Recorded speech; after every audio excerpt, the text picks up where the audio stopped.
Hey everyone, welcome to hok'stutoring. Hope you're having a great day. Today we will be doing question 12 from chapter 9e. So this is your separation of variables chapter, which builds upon your difference of rates chapter just a while back. This question is a great question because it has multiple variables in your DEs, your differential equation, and it's one of those more difficult ones just because there's a lot of variables and there's very little numbers, okay? So let's have a look at question 12 and I'll show you guys how to do this question. Question 12. Bacteria in a tank of water increase at a rate proportional to the number present. Okay, so whenever you're doing a difference of rate, you want to always draw a diagram. So draw a diagram. We probably have a tank. You just look at the question in general. You will see there's going to be a tank. This is a difference of rate question. There's bacteria in water that is increasing. So what this is it's actually not an inflow, but the amount of bacteria is increasing. So essentially that's an inflow, okay? So inflow of bacteria, or pretty much the rate of increase, dn dt, we know is proportional to the number present. So proportional to the number of bacteria present, which is proportional to n. If you want to write that in an equation form, then it's just equals to k multiplied by n. Okay, so that's what dn dt is. Now let's keep reading. Water is drained out of the tank initially containing 100 liters. So there's 100 liters in the tank originally. And water is going out. Okay, so if water is going out of the tank, some bacteria would also have to go out, right? Because the bacteria lives in the water goes out, some of it will have to go out. So we know dV dt, let's keep reading the question, is going out. So the volume is going out at a rate of 2 liters per hour, so that's 2. And then we also have our dN dV, which is pretty much the concentration of bacteria in your water flowing out. What is that equals to? We did our formula. It's always equals to the mass, which is your number of bacteria divided by the volume, right, at any time. So what is your volume at any time? Initially, you had 100 liters in there, so we just have 100. And then it's plus inflow minus outflow multiplied by T. Since there's no inflow, that would just be 0. But there is an outflow at 2 liters, so the volume is decreasing 2 liters every hour, okay? So if T equals to 1, the volume would just be 98. T equals to 50, you would have no more volume, okay? So just by having a look at this, obviously you can already set some domains for time and domain for n. Your bacteria obviously has to be bigger than 0. N has to be bigger than 0. You can't have negative population. And T in this case would have to be, well, less than 50 or between 0 and 50. That's because after 50, then your volume, the amount of water in your tank is 0, okay? You can't go negative volume because that doesn't work. Right, so that's just your domain. It's going to be useful to get rid of some mods later on, you'll see, okay? Let's do part A. So once you've got your diagram down, guys, it's really simple, okay? Part A, show that the NDT, so that is the rate of increase or decrease of bacteria in your tank. And to do that, it is always inflow minus outflow, okay? So the net is inflow minus outflow. Inflow we know is Kn, so just K multiplied by N. And we know outflow would be, outflow dN dt would be dV dt multiplied by dN dV. So that is dV dt multiplied by dN dV. So the reason we did that was the dV's cancel out and you'll only be left with dN dt outflow. So that is Kn minus dV dt, which is 2, multiplied by dN dV, which is n over 100 minus 2t. And then now it's just all about getting it to look something like this. And it's pretty much, it looks like that already. All you need to do is bring the 2 up top over here, and there we go. You can simplify the 2 out, but for now we just need to show it equals to that, and that's it, okay? So that is part A. Once you've got the diagram down, guys, it's very simple. So that's part A, dN dt equals to a parameter k multiplied by the number of bacteria minus 2n divided by 100 minus 2t. Cool. So part B is the one that I want to look at, okay? So part B, let's have a read. If k equals to 0.6, so the rate of increase of your bacteria after, like every hour it's increasing at, I guess, 60% of its population. And then at t equals 0, n equals n0. Okay, so a lot of parameters here. Find in terms of n0 the number of bacteria after 24 hours. So after 24 hours, how many bacteria are there? Well, to do that, we have to solve our differential equation. So we've got one here, dN dt. equals to this. I'm just going to replace the k with the 0.6 because that's what we've been told. dn dt 0.6 in fraction because we're doing this by hand. That is 6 over 10 or 3 on 5. So it will be 3n over 5.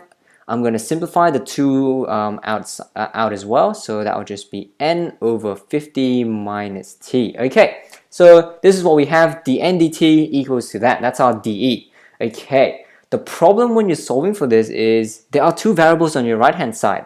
So you have to separate the variables first. But before we separate the variables, we want to group them, we want to make it look nice first, right? Make them have the same common denominator, then take the n out so that it's easy for us in the future to do the calculations. So let's do that first. dn dt equals to, so make them have the same common denominator, that is 5 multiplied by 50 minus t. The first term is missing a 50 minus t, so I'll multiply 3n by that, so it's 3n multiplied by 50 minus t, and then minus n multiplied by 5 because that's what we're missing, and then that is equals to, let's expand, 3n times 50, that is 150n. Looking a lot nicer, and then you can just simplify that minus 5n, so we get 145n minus 3nt, and then everything is over 50 times by 50 minus t. Okay, there we go. Your next step is to take the n out, obviously, because we want to separate the variables, and to separate the variables, you need to take one of them, bring it to the other side. So dn dt, I'm going to factorize n out of this expression here first. So that's 145 minus 3t divided by 5 multiplied by 50 minus t. Okay, now which variables, once we go into this form, you can definitely start taking things out. You can start moving your variables around. Which one do we take to the left-hand side? A general rule of thumb is you take whatever variables on the numerator of your derivative. So in this case, we'll take n out. And I mean, you can just do a trial and error. If you take t out, when you try to anti-derive, you wouldn't be able to, because then you'll just have n. So actually, I'll do like a quick scenario here.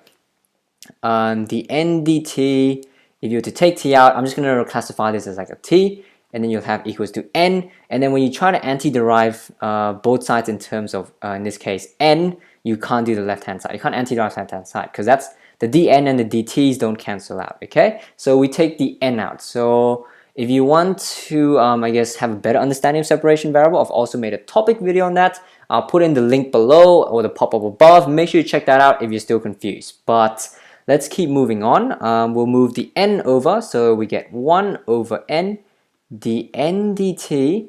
And then on the right-hand side, so that we can, I guess, save some space, I will try to simplify this. So how would you simplify this? So once you take the n out, you'll have 145 minus 3t divided by 5 times 50 minus t. So to simplify that down, I'm going to have to long divide a little bit first so that you only have 1t in your expression, okay? So let's do that. 5, I'm going to long divide. So to long divide, let's expand everything first. That's negative 5t plus 250. And then on the top, that's minus 3t plus 145, okay? And then let's long divide. So minus 5t times what equals to negative 3t? Well, when you're dealing with these kind of things, you're multiplying by fraction essentially. So you multiply by 3 over 5 because the 5 on the denominator cancels out with that 5, and then you're left with the 3, which is what you need. Negative, so you multiply, you get negative 3t. 3 over 5 times 250. 250 cancels out with the 5, that gives us 50 times 3, which is 150. And then you subtract them apart and you get negative 5. Okay, once you've got the negative 5 and your 3 over 5 here, you can rewrite this once again into something much simpler, and that is 3 over 5 minus your remainder divided by, well, I guess your denominator here is 5 multiplied by 50 minus t. You can simplify the 5 out. I'll write that in the next line. So let's keep moving. 1 over n, okay, so 1 over n dn dt equals to 3 over 5 minus 1 over 50 minus t. Wow, that is convenient, okay? Once you got up until this form, you can start anti-deriving. So we anti-derive both sides in terms of t, because obviously the only way to anti-derive the right side is there's only one variable here, which is t, so you can only derive in terms of t. So we'll do that. 1 over n. Once you anti-derive in terms of t, the dt's will cancel out, okay? So the n dt, if you anti-derive in terms of t, see the t here and that dt cancels out, and you only have antiderivative of 1 on n in terms of n, which is what separation variable is all about. And the right-hand side, we do the same thing. 3 over 5 minus 1 over 50 minus t, antiderive in terms of t, and then now just do some antiderivatives. So antiderive 1 on n, that gives me log e mod of n. I know some teacher will just get rid of the mod immediately. I'll show you why. I guess the mod will I'll show you how the mod disappears, just to give you a full overview of why you can get rid of the mod later on. So log e mod of n equals to antiderive 3 on 5, that gives us 3 on 5t. Antiderive that gives us plus log e, once again, mod 50 minus t, and then plus c.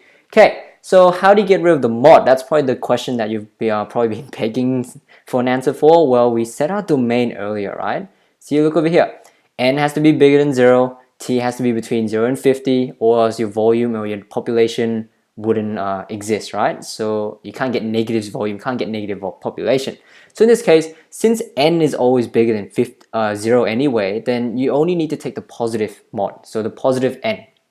In this case, you don't need the mod at all because n bigger than 0 and t is between 0 and 50 anyway. So we have log e positive mod n equals to 3 on 5t plus log e 50 minus t plus c. You do this, just give your teacher a little bit of that domain treat, and then she or he will love you for it, okay? So that's just, telling them you understand everything about this question. Now, of course, it's just all about solving n now, really, so just pretty much just bring it out, bring the exponential out here. 3 over 5t plus log e. I know it looks ugly, but it does look nice a little bit later on, so just bear with me. N equals that, and then the thing is, when you have an exponential to the power of a lot of terms added together, so let's say exponential to the power of 2 multiplied by 3, you can write that 2 plus 3, you can write that as exponential to the power of 2 multiplied by exponential to the power of 3, okay? So that's the exponential law. So n equals to e to the power of 3 5t, well, times by e to the power of log e 50 minus t times by e to the power of c. The good thing here is the log and the exponential cancels out and you only get 50 minus t.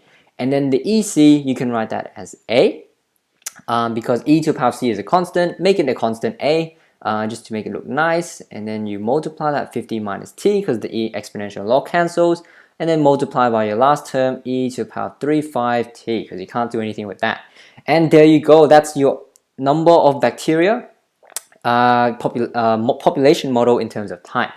To answer the question, because we haven't finished answering the question, but it should be a piece of cake from now, it is find in terms of N0 the number of bacteria after 24 hours. Okay, so what is N0? N0 is your population at t equals 0. So we'll just have to do a little bit more working out, almost there.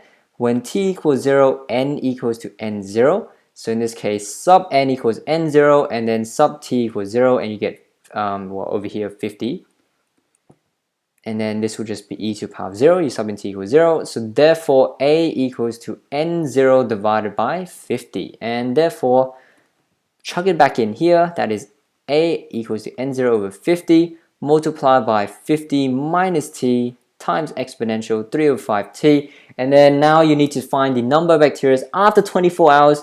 And all you need to do is sub in t equals to 24. So number of bacteria equals to n0 over 50.